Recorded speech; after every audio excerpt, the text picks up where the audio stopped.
Welcome to పయనించే సూర్యుడు. వార్తల్లో ముందుగా ముఖ్యాంశాలు. పూంచ్లోని పౌరులు దేవాలయాలను లక్ష్యంగా చేసుకున్న పాకిస్తాన్. అమిత్ షా.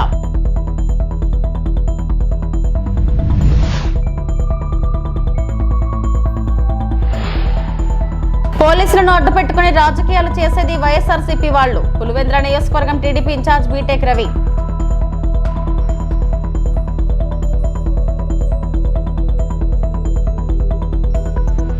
చంద్రబాబు రాయలసీమ బిడ్డ కాదు, సీమ ద్రోహి. మాజీ ఎమ్మెల్యే తోపుదుర్తి ప్రకాష్ రెడ్డి.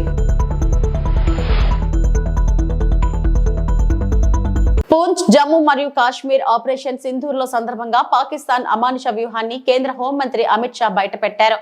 సరిహద్దు కాల్పుల సమయంలో పౌరుల ఇళ్లు మరియు మతపరమైన ప్రదేశాలను ఉద్దేశపూర్వకంగా లక్ష్యంగా చేసుకున్నారని వెల్లడించారు. పాకిస్తాన్ సరిహద్దులపై కాల్పులు జరపడమే కాదు, వారు పౌర ప్రాంతాలు మరియు మతపరమైన ప్రదేశాలను లక్ష్యంగా చేసుకున్నారని పూంచ్లోని బాధిత కుటుంబాలను ఉద్దేశించి షా అన్నారు. తీవ్ర భావోద్వేగంతో పాకిస్తాన్ యొక్క అకారణ కాల్పుల కారణంగా నష్టపోయిన మరియు గాయపడిన కుటుంబాలకు షా నియామక లేఖలను అందజేశారు. भारत में जम्मू कश्मीर में रिहायशी इलाकों में गोलीबारी और इसका सबसे बड़ा नुकसान हमारे पूंछ को हुआ. पूंछ में शायद आजादी के बाद पहली बार गोलीबारी हुई, मगर पूंछ के साथ साथ सभी जगह पे रिहायशी इलाकों पर, गुरुद्वारों पर, मंदिरों पर, मदरसों पर गोलीबारी करने का काम पाकिस्तान ने किया और आज पूरी दुनिया पाकिस्तान के हमले की घोर निंदा करती है. और जब पाकिस्तान ने हमारे रिहायशी इलाकों पर, नागरिकों पर, निहत्थे नागरिकों पर हमला किया, तब भारतीय सेना ने इसका भी सटीक जवाब दिया और उनके 9 हवाई अड्डों को, उनकी मारक क्षमता को क्षतिग्रस्त कर एक मजबूत. పులివెందుల నియోజకవర్గం టీడీపీ ఇన్ఛార్జ్ బీటెక్ రవి మాట్లాడుతూ పులివెందుల రింగ్ రోడ్ చుట్టూ వైఎస్ఆర్ విగ్రహాలు అమర్చారని, ఎక్కడ కూడా వైఎస్ఆర్ విగ్రహానికి తగిలే విధంగా మా తోరణాలు కట్టలేదని అన్నారు. నిజమైన వైఎస్ఆర్ అభిమానులు ఒక్కసారి ఆలోచించాలన్నారు. వైఎస్ విజయమ్మపై కేసు నమోదు చేయించిన వారెవరూ ఆలోచించాలన్నారు. న్యాయబద్ధంగా శర్మలకు రావాల్సిన ఆస్తిని కూడా చేసింది ఎవరు అని అన్నారు. రాజశేఖర రెడ్డి రాముడైతే లక్ష్మణుడిలాగా పనిచేసిన వ్యక్తి వైఎస్ వివేకానంద రెడ్డి అని, వైఎస్ వివేకానంద రెడ్డిని హత్య చేసిన కేసులో అభియోగాలు ఎవరు ఎదుర్కొంటున్నారని ప్రశ్నించారు. పర్యాటక కేంద్రమైన గండికొండలో శ్రీకృష్ణదేవరాయ విగ్రహాన్ని ఏర్పాటు చేస్తున్నామని పోలీసులను అడ్డం పెట్టుకుని రాజకీయాలు చేసింది వైసీపీ నాయకులే అని, అవినాష్ రెడ్డి తల్లిని సైతం అడ్డు పెట్టుకుని సిబిఐకి దొరకకుండా తప్పించుకుంది నువ్వు కాదా అవినాష్ రెడ్డి అని అన్నారు. మీ అందరికీ తెలుసు, 27, 29 ఈ దాంట్లో మన కడప జిల్లాలో మహానాడు అత్యంత వైభవంగా జరిగింది. ఆ ప్రోగ్రాం కూడా విజయవంతమైంది. అందులో భాగంగా మేమేదో రాజశేఖర రెడ్డి గారి విగ్రహాలకు ఏదో కట్టామని రాద్ధాంతం చేసి మేము మిమ్మల్ని ముందే ఇక్కడికి రమ్మన్నాం. రాజశేఖర రెడ్డికి ఎక్కడైనా టచ్ అయినాయా జెండా కానీ మాది కానీ మీరే చూడండి. మేము ఒక పద్ధతి ప్రకారం పోనీ మేము వేరే చోట డెకరేషన్ చేసుకునేదానికి మాకు ఎక్కడన్నా ప్లేస్ ఉందా? లేదు. అలాంటప్పుడు దీన్ని బూత్ చూపించి పోలీసులను అడ్డం పెట్టుకొని, సరే పోలీసులు అడ్డం పెట్టుకొని చేయాలంటే సంవత్సరమైంది. ఎవడైనా ఒక వైఎస్ఆర్సీపీ కార్యకర్త ఎవడైనా సరే వచ్చి నన్ను పోలీసులను అడ్డం పెట్టుకొని నువ్వు కక్ష సాధింపు చర్య చేసినావని నాకు చెప్పండి, నేను ఇప్పుడే వాళ్ళకి సమాధానం కూడా చెప్తాను.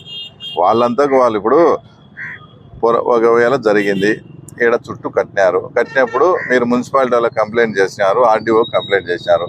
ఏదంటే మున్సిపాలిటీకి సంబంధించిన సిబ్బంది వచ్చి ఇవి తొలగిస్తారు, లేదా ఆర్డీఓ గారికి సంబంధించిన సిబ్బంది, లేదా పోలీసులు వచ్చి వీటిని తొలగించడం ధర్మం. మేము ఒక పక్క మహానాడు జరుగుతూ ఉంటే మీరంతా దౌర్జన్యంగా వచ్చి జెండాలు పీకి కాళ్ళతో తొక్కి చేయడం అనేది, ఇంత చేసిన తర్వాత పోలీస్ యాక్షన్ తీసుకోరా? పోలీస్ యాక్షన్ తీసుకుంటే తర్వాత మళ్ళీ పోలీసులను అడ్డబెట్టుకొని దద్దమ్మ రాజకీయాలని ఆయన మాట్లాడుతున్నాడు. సిగ్గులేని లఫ్ట్ రాజకీయాలు చేసింది మీరు. కడప నుంచి నేను వస్తా అంటే యోగివేమ యూనివర్సిటీ కాడ పోలీసు వాళ్ళు కదా నన్ను అరెస్ట్ చేసి ప్రైవేట్ వాళ్ళకి అప్పగించింది మీరు. మళ్ళీ పోలీసుల గురించి మీరు దాని గురించి మాట్లాడడం, పోలీసులు అడ్డపెట్టుకుని కాదా నువ్వు కర్నూలులో సిబిఐ కేసు నుంచి బయటపడింది. ఒకసారి చూడు, మాట్లాడేటప్పుడు ఏం మాట్లాడతారు ఏమనేది కూడా వెనక ముందు చూసుకోరా. అదే పోలీసులు, ఆంధ్ర పోలీసులు లేకపోతే సిబిఐలు నిన్నెప్పుడు అరెస్ట్ చేసిండ్రు. ఎవడు కూడా కన్న తల్లిని కూడా రాజకీయాల్లోకి నీ స్వలాభం కోసం ఆ తర్వాత దీంట్లోకి ఈడ్చరు, లాగరు.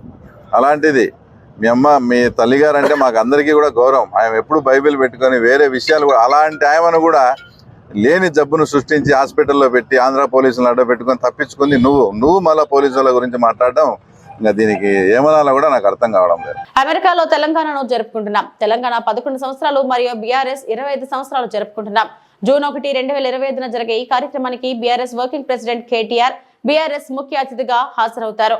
జూన్ 1, 2025 ఆదివారం వేదిక Comerica Center, Doctor Pepper Arena, Avenue of the Stores, Frisco, TX 75035. జై తెలంగాణ అంటూ కేటీఆర్ అన్నారు.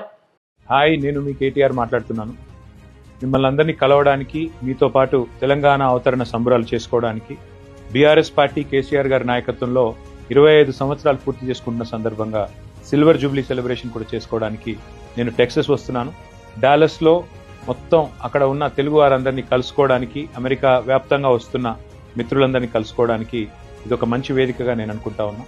జూన్ 1, 4 గంటలకి doctor Pepper Arena, Dallas. See you there. జై తెలంగాణ. అనకాపల్లి జిల్లా నర్సీపట్నం గొలుగొండ మండలం కృష్ణదేవిపేటలో ఏర్పాటు చేసిన అల్లూరి సీతారామరాజు స్మారక పార్క్ ను శుక్రవారం త్రిదండి చిన్నజీఆర్ స్వామి గౌరవ స్పీకర్ అయ్యన్న పాత్రుడితో కలిసి సందర్శించారు. ఈ సందర్భంగా అల్లూరి సమాధుల వద్ద పుష్పాంజలి ఘటించి స్వాతంత్ర సమరయోధుడైన అల్లూరి సీతారామరాజు త్యాగాలను స్మరించుకున్నారు. పార్క్ లో ఏర్పాటు చేసిన శిలాఫలకాలను ఆసక్తితో చదివిన చిన్నజీఆర్ స్వామి అల్లూరి చరిత్ర, ఉద్యమ ప్రాముఖ్యతను స్థానికులచే అడిగి తెలుసుకున్నారు. ఇతిహాస ఘట్ట మన పిల్లలకు పరిచయం చేయడం ద్వారా పౌర సమాజంలో చైతన్యం నెలకొంటుందని పేర్కొన్నారు. ఈ సందర్భంగా చిన్నజీఆర్ స్వామి మాట్లాడుతూ, వివాహ బంధం అనేది 2 కుటుంబాల మధ్య ఒక పవిత్రమైన ఒప్పందం. సద్గుణాలతో కూడిన నూతన తరం ఎదగాలంటే మన సంస్కృతి విలువలను నేటి యువతకు బోధించాలి. సమాజానికి దోహదపడే మనస్తత్వం కలిగిన పిల్లలు పుట్టాలని ఆశీర్వదిస్తున్నామని అన్నారు. స్పీకర్ అయ్యన్న పాత్రుడు మాట్లాడుతూ, వికాస తరంగిణి సంస్థ చేస్తున్న సామాజిక కార్యక్రమాలు ప్రశంసనీయమనివని, సామూహిక వివాహాలు పేదలపై ఆర్థిక భారం తగ్గించడంతో పాటు సమాజానికి ఒక మంచి సందేశాన్ని ఇస్తున్నాయని కొనియాడారు. ఈ కార్యక్రమంలో పలువురు ప్రజాప్రతినిధులు, స్వచ్ఛంద సంస్థల ప్రతినిధులు పాల్గొన్నారు. పెద్దలు గౌరవనీయులు స్వామి గారు, వారి బృందం ఈవేళ కన్నుల పండగగా, నేను నాకు 68 సంవత్సరాలు ఎన్నో పెళ్లి చూశాను. ఇంత నిండుగా ఇంతమంది గంటలతో పెళ్లి చేయడం చాలా కన్నుల పండుగగా ఉంది. నేను రాత్రి స్వామి గారిని కలిసినప్పుడు వారు మాట అన్నారు, అది నేను ఎప్పుడూ అనుకోలేని మాట. మా రాజకీయ నాయకులు 4 నోటట వచ్చి రాని మాట. అది ఏ మాట అన్నారంటే ఆశ్చర్యపోయాను నేను. పాత్రి గారు, అందరూ పెళ్లి చేసుకుంటారు, వైభోగంగా చేసుకుంటారు, కోట్లు ఖర్చు పెట్టి, లక్షలు ఖర్చు పెట్టి చేసుకుంటారు. కానీ ట్రైబుల్లో ఉన్న పెళ్లి కూతురు, పెళ్లి కొడుకు వాళ్ళకి ఆశలు ఉంటాయి కదా, వాళ్ళు మంచి పెళ్లి చేసుకోవాలి, బాగా చేసుకోవాలనుకుంటారు కదా. కానీ వాళ్ళు చేసుకోలేని స్తోమత లేదు, చేసుకునే స్తోమత లేదు. అటువంటి వారికి సమాజంలో మిగతా వారి మాదిరిగా మాకు బ్రహ్మాండంగా పెళ్లి జరిగాయి. ఆయన ఒక ఆత్మస్థైర్యాన్ని కల్పించాలని ఉద్దేశంతో ఈ కార్యక్రమం పెట్టేది స్వామి గారు. అంటే నిజంగా కాళ్ళకి అందరూ కూడా నమస్కారం పెట్టవలసి అవసరం. నేను ఒక మాట అంటాను, మీరందరూ కూడా అది ఎక్కువ మాట్లాడే టైం కూడా లేదు. మీ అందరికీ ఒక మాట అంటాను, పెళ్లి కొడుకు పెళ్లి కూతురికి మీరు ఎన్ని కోట్లు ఖర్చు పెడితే ఇటువంటి పెళ్లి దొరుకుతుంది, ఇప్పుడు పెద్దల ఆశీర్వాదం దొరుకుతుంది, ఇంతమంది కళ్ళుల పండుగ చూసే అవకాశం దొరుకుతుంది. మరి మీరు అంత అదృష్టవంతులు కదా. వారు కోరుకుంటారు, ఆఖరిని ఒక మాట అన్నారు, మీరు ఆనందంగా ఉండాలి, మీ కుటుంబం ఆనందంగా ఉండాలి. ఒక్కొక్కరికి కూడా వీటిని మేము అందజేస్తాం. అందరికీ అందిన తర్వాత అప్పుడు ఇక్కడ మన పంతులు గారు చక్కగా మంత్రాలు చదువుతారు. మీరందరూ కూడా వారు చెప్పినట్లుగా మంగళ సూత్ర ధారణని చేస్తారు. మీ అందరికీ కూడా అనేక మంగళ ఆశాసనాలు చేస్తున్నాం. మీరందరూ కూడా మన ధర్మానికి ప్రతినిధులై ఉండాలి. ఉంటారు అలాగా? ఎవరెవరు ఉంటారు? చేతులు ఎత్తండి చక్కగాను.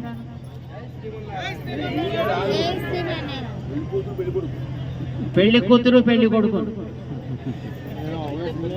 అందరూ చెప్పండి ఒకసారి. మేము మన సనాతన వైదిక ధర్మానికి ప్రతినిధులుగా ఉంటాము. మాలా ప్రతినిధులుగా ఉండగలిగే మంచి సంతానాన్ని జన్మనిస్తాము.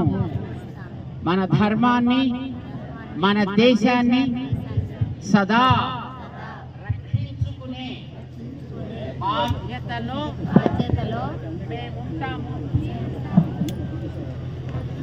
మేముంటాము. అందరూ కూడా చక్కగా అట్లాగా. అనకాపల్లి జిల్లా నర్సీపట్నంలోని గౌరవ స్పీకర్ అయ్యన్న పాత్రుడు నివాసానికి గురువారం విచ్చేసిన శ్రీ చిన్నజీఆర్ స్వామిని కుటుంబ సభ్యులతో కలిసి సాదరంగా ఆహ్వానించారు. గౌరవ మర్యాదలతో స్వాగతం పలికి సత్కరించారు. ఈ సందర్భంగా పలు సమకాలీన అంశాలపై గౌరవ స్పీకర్ అయ్యన్న పాత్రుడితో చిన్నజీఆర్ స్వామి ప్రత్యేకంగా చర్చించారు. భీమిలిలో ఆంధ్ర పాఠశాల స్థాయి పెంపు కార్యక్రమాన్ని ప్రారంభించేందుకు వచ్చారని స్వామీజీ పేర్కొన్నారు. వికాస తరంగిణి సంస్థ భాగస్వామ్యంతో మహిళలకు క్యాన్సర్ పరీక్షలు నిర్వహించి అవసరమైన వారికి ఉచితంగా చికిత్స అందిస్తున్నట్టు తెలిపారు. ఇందుకోసం ప్రతి గ్రామంలో 20 మంది మహిళలకు శిక్షణ ఇవ్వాలని ఉద్దేశించినట్లు చెప్పారు. శిక్షణ పొందిన వారు వ్యాధిని ముందుగానే గుర్తించి మందులను ఉచితంగా పంపిణీ చేయగలరన్నారు.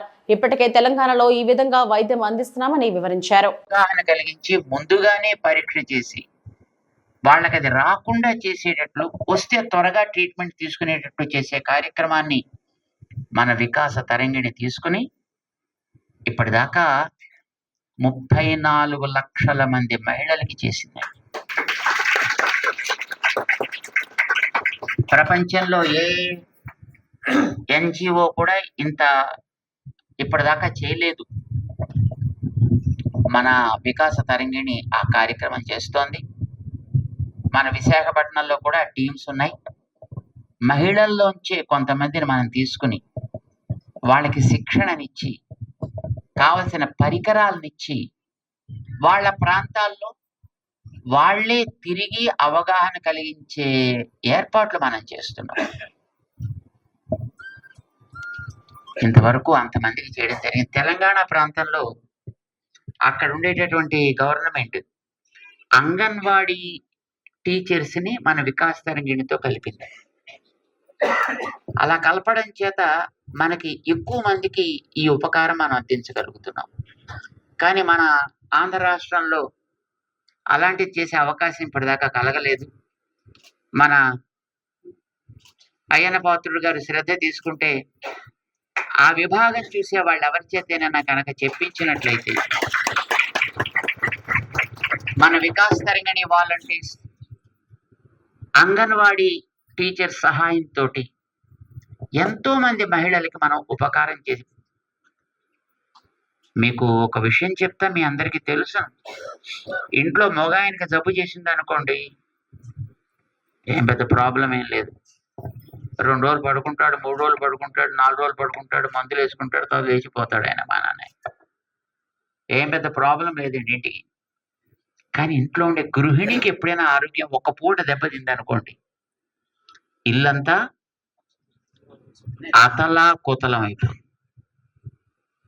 ఎందుకంటే ఎన్ని పనులు చేసుకుంటున్నా, ఎన్ని ఉద్యోగాలు చేస్తున్నా ఇంటి బాధ్యత అంతా కూడా చూసేది మహిళ, గృహిణి. అందుకే అసలు ఆవిడకి గృహిణి అనే పేరు అలా సార్థకమైంది కాబోలు.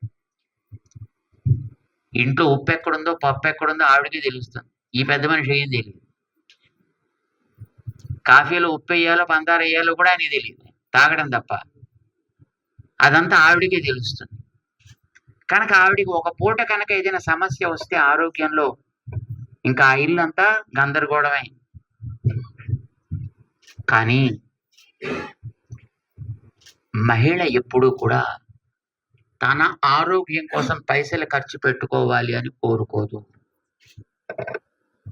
భర్త కోసం ఖర్చు పెట్టిస్తుంది.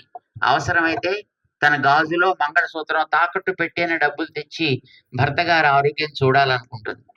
తన ఆరోగ్యం చూసుకోవాలి అని కోరుకో. ఏమండి? ఏపీలో చంద్రబాబు పాలన అగ్రమగోచరంగా సాగుతుందన్నారు మాజీ ఎమ్మెల్యే తోపుదుర్తి ప్రకాష్ రెడ్డి. ఎన్నికల హామీలు అమలు చేయడంలో చంద్రబాబు సర్కార్ విఫలమైందని ఆగ్రహం వ్యక్తం చేశారు. తాను చేయని పనులను చేసినట్లుగా చంద్రబాబు చెప్పుకోవడం హాస్యాస్పదమంటూ మండిపడ్డారు. మహానాడుకు ఎన్టీఆర్ కుటుంబ సభ్యులు హాజరు కావడం అనుమానాలకు తావిస్తుంది. ఎన్టీఆర్ ఏ వీడియో హాస్యాస్పదమని అన్నారు. వైఎస్ఆర్సీపీ నేత మాజీ ఎమ్మెల్యే తోపుదుర్తి ప్రకాష్ రెడ్డి తాజాగా మీడియాతో మాట్లాడుతూ సూపర్ 6 హామీలను అమలు చేయడంలో చంద్రబాబు విఫలమయ్యారు. చంద్రబాబుకు మతిమరుపు వచ్చిందన్న అనుమానం ఉంది. చేయని పనులను చేసినట్లుగా చంద్రబాబు చెప్పుకుంటున్నారు. ఇది హాస్యాస్పదం.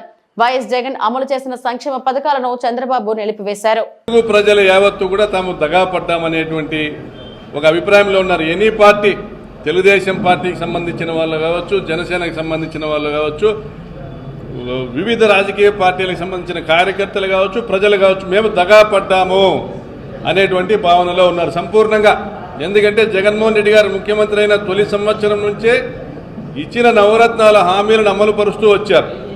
ప్రత్యేకించి రైతు భరోసా అనేది రెండవ సంవత్సరం నుంచి అమలు చేస్తానని చెప్పిన రైతు భరోసాను కూడా మొదటి ఏడాదికే తీసుకొచ్చి 12,500 కాకుండా 13,500 ఇచ్చి 5 సంవత్సరాల పాటు 67,500 రూపాయలు ఇచ్చాడు ప్రతి రైతు. ఆయన చెప్పిన ప్రతి ఒక్క మాటను నిలబెట్టుకుంటా 5 సంవత్సరాల పాటు సంక్షేమ పథకాలను అందజేశాం. అది చేయూత కావచ్చు, ఆసరా కావచ్చు, రైతు భరోసా కావచ్చు, నేతన్న నేస్తం కావచ్చు, పెన్షన్లు. ఈ రాయలసీమకు మేలు చేసినా, రాయలసీమకు సాగునీరు తెచ్చినా, ఈ ప్రాంత పిల్లలు వివిధ దేశాల్లో ఈరోజు ఐటీ ఉద్యోగులుగా స్థిరపడినా, ఫీజు రియంబర్స్మెంట్ తీసుకొచ్చినా, లక్షలాది ప్రాణాలు కాపాడినా ఒక రాజశేఖర రెడ్డి గారికే దక్కుతుంది ఆ ఖ్యాతి. రాయలసీమ బిడ్డ అంటే డాక్టర్ వైఎస్ రాజశేఖర రెడ్డి. ఇచ్చిన మాట నిలబెట్టుకోవడం అంటే వైఎస్ జగన్మోహన్ రెడ్డి గారికే సొంతం. మీలాగా ప్రజల్ని వంచిన ప్రజల్ని మళ్ళీ మోసం చేసేదానికి మళ్ళీ అబద్ధాలు చెప్పేటువంటి నాటకాలు ఇంతవరకు ఎవరు కూడా చేయలేదు ఈ రాయలసీమలో పుట్టినటువంటి నేతలు, మీరు మినహా. ఇప్పటికైనా మీరు మీ సొంత డబ్బాలు కొట్టుకొని మానేసి, మీకు ప్రజలు ఇచ్చింది 5 ఏళ్లకే, సంవత్సరం గడిచిపోయింది, ఇప్పటికే మీరు మోసం చేశారనే అభిప్రాయంలో ఉన్నారు. పథకాల విషయంలో రాయలసీమ తిరగబడబోతా ఉంది. రాయలసీమ ప్రజలందరూ జగన్మోహన్ రెడ్డి గారి వెంట కవాతు దొక్కేటువంటి పరిస్థితి రాబోతా ఉంది. రాయలసీమ ప్రాజెక్టులను మీరు తుంగలో దొక్కేటువంటి కార్యక్రమం చేయబోతా ఉన్నారు. ఖబర్దార్ చంద్రబాబు నాయుడు గారు, రాయలసీమకు అన్యాయం చేస్తే మీ గద్దె దిగడం ఖాయమని కూడా హెచ్చరిస్తా ఉన్నాం ఈ సందర్భంగా. నర్సీపట్నం జిల్లా Vikas high school ground, Sharada Nagar, old post office road, RTC complex దగ్గర నర్సీపట్నం జిల్లాలో హస్తకళలు మరియు చేనేత ఎంపోరియం ఈ నెల మే 28, 2025 నుండి జూన్ 23, 2025 వరకు ఆల్ ఇండియా క్రాఫ్ట్ బజార్ పేరుతో నిర్వహించబడుతుంది. ఈ హస్తకళల ప్రదర్శన మరియు అమ్మకానికి chief guest town circle inspector of police, town Narsipatnam police station వారు ప్రారంభించారు. ఈ సందర్భంగా మాట్లాడుతూ టౌన్ సర్కిల్ ఇన్స్పెక్టర్ గోవిందరావు మాట్లాడుతూ హస్తకళలు, చేనేత వస్తువులు ఉత్పత్తి ధరలకు విక్రయిస్తుండటంతో వినియోగదారులను ప్రోత్సహించవలసిన అవసరం ప్రతి ఒక్కరికి ఉందన్నారు. ఆల్ ఇండియా క్రాఫ్ట్స్ బజార్ పేరుతో దేశంలోని వివిధ ప్రాంతాలలో లభ్యమయ్యే వస్తువులను ఒక చోటకు తెచ్చి ప్రదర్శిస్తుండటం, విక్రయిస్తుండటం ఒక ప్రత్యేక కళ అన్నారు.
నమస్కారం అండి. ఈరోజు All India craft bazaar handloom handicraft exhibition Narsipatnam శారదానగర్లోని మన నర్సీపట్నం టౌన్ సిఐ సార్ చేత ఓపెనింగ్ చేయడం జరిగింది. ఇది ఈ రోజు నుంచి వచ్చే నెల 22వ తారీఖు వరకు కొనసాగుతుంది. ఆల్ ఓవర్ ఇండియా నుంచి దగ్గర ఒక 100 వెరైటీస్ ఆఫ్ ఐటమ్స్ ఇక్కడ ప్రదర్శించడం జరిగింది. ఇక్కడ ఎంట్రీ ఫీజు కానీ పార్కింగ్ ఫ్రీ కానీ ఏమి ఉండదు, ఎంట్రీ ఫ్రీ. కావున ప్రజలందరూ వచ్చి ఈ ఎగ్జిబిషన్ని కొంచెం సహకరిస్తారని మేము కోరుకుంటున్నాం. ఇక్కడ ఏ ఐటమ్స్ ఉంటాయి చెప్పండి.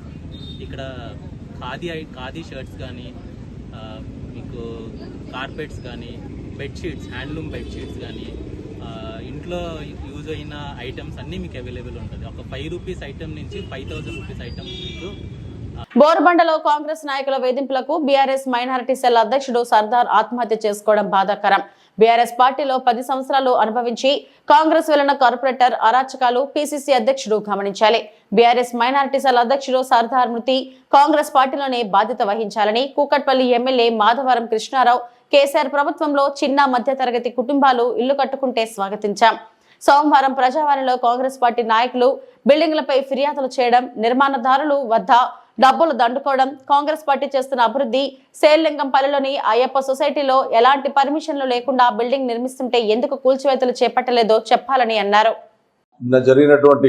బోడబండలో జరిగినటువంటి ఒక మైనార్టీ టీఆర్ఎస్ పార్టీ మైనార్టీ అధ్యక్షులు నిరుపేద బిడ్డ 50 గజాలలో ఇల్లు కట్టుకుంటా ఉంటే కాంగ్రెస్ సంబంధించినటువంటి వారు, విచిత్రం ఏంటంటే పాత కాంగ్రెస్ సంబంధించినటువంటి వాళ్ళు ఎవరు కూడా ఈ రకంగా చేయట్లేదు. టీఆర్ఎస్ పార్టీలో ఉండి 10 ఏళ్ళు ఎంజాయ్ చేసి మళ్ళీ పోయి కాంగ్రెస్ పార్టీలో జాయిన్ అయ్యి ఎన్నో రకాలుగా ఇబ్బంది పెడుతున్నటువంటి వాళ్ళని చూసి కాంగ్రెస్ గవర్నమెంట్ ఆలోచన చేయాలి. ముఖ్యమంత్రి గారు కానీ పిసిసి అధ్యక్షుడు కానీ దీని మీద ఆలోచన చేయాలి. మీ కార్యకర్తలు చేస్తున్నటువంటి దుర్మార్గం వల్ల, నిన్న మీ కార్పొరేటర్ చేసినటువంటి దుర్మార్గం వల్ల నిన్న సర్దార్ అంటే నిండు ప్రాణం ఉన్న 30-40 సంవత్సరాల పిల్లగాడు, 2 ఆడపిల్లలు ఉన్నారు, దుంకి చనిపోయాడంటే ఏ రకంగా హైదరాబాద్ నగరంలో ఈ వస్తువులకు పాల్పడుతున్నటువంటిది కూడా ఒకసారి ఆలోచన చేయాలి. గతంలో మేము కేసీఆర్ ప్రభుత్వంలో 10 ఏళ్లలో ఎక్కడ కూడా ఎవరిని కూడా ఇబ్బంది పెట్టకుండా, చిన్నవాళ్ళ తెరువు పోకుండా 72 గజాల జాగా ఎవరైనా కట్టుకుంటే కూడా వాళ్ళకు రూపాయి పర్మిషన్లా ఇప్పించి వాళ్ళకి కట్టే విషయంగా ఆలోచన చేశాం.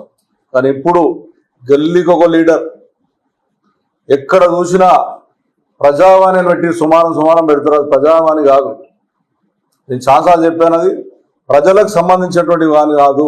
అది కాంగ్రెస్ పార్టీ కార్యకర్తల పంచుకోనికి ప్రజావాణి పెట్టారు.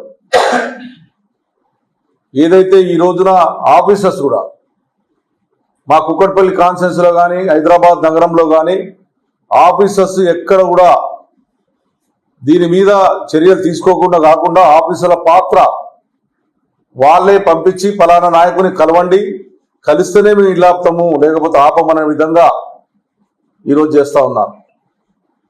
18 నెలలైంది ఇప్పటికీ కాంగ్రెస్ పార్టీ పరిపాలన వచ్చి హైదరాబాద్ నగరానికి కనీసం ఒక పైసా పని చేయకుండా ప్రజలను వేధించి హైదరాబాద్ నగరంలో ఉన్నటువంటి సేలింగంపల్లిలో ఉన్నటువంటి అయ్యప్ప సొసైటీ 6, 7, 8 ఫ్లోర్ వద్ద 0 పర్మిషన్. దాన్ని ముట్టుకున్న దానికి భయపడతారు ఆఫీసర్లు. దానికి ఆనుకోని ఉన్నటువంటి బోడబండ మాత్రము గూరగొట్టే ప్రయత్నం చేస్తే నిండు ప్రాణం ఉన్నటువంటి సర్దార్ చనిపోవడం అనేది పూర్తి బాధ్యత కాంగ్రెస్ పార్టీ వహించాలి. ఎవరైతే వేధింపులు పాల్పంచుకున్నారో, వేధింపులు చేశారో, ఆ యువకుడు చనిపోయాడో వాళ్ళ మీద కేసులు బుక్ చేయాలి. ఏదో చిన్న కేసులు పెట్టి చేతులు దులుపుకుంటే రేపొద్దు ఖచ్చితంగా మేము దాని మీద పోరాడతామని చెప్పి కూడా ఈ సందర్భంగా తెలియజేస్తా ఉన్నాం. ఇవి ఇప్పటివరకు నా బులెటిన్ అప్డేట్స్. నమస్తే.